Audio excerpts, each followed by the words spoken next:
Okay. This, the thread is gone, so we have to put a sleeve. I'll show you how, easy way. So what I did is like this, and I put a glue. We have a glue in the white glue here, like this. You can see the white glue. Then here, press it. That's why we have this press, this new press. Press it slowly, slowly, slowly. See, it's so sticky. Now you have to press it. So sticky, eh?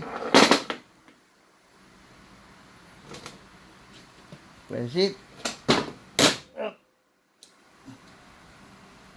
Okay, that's it. That's how you do it.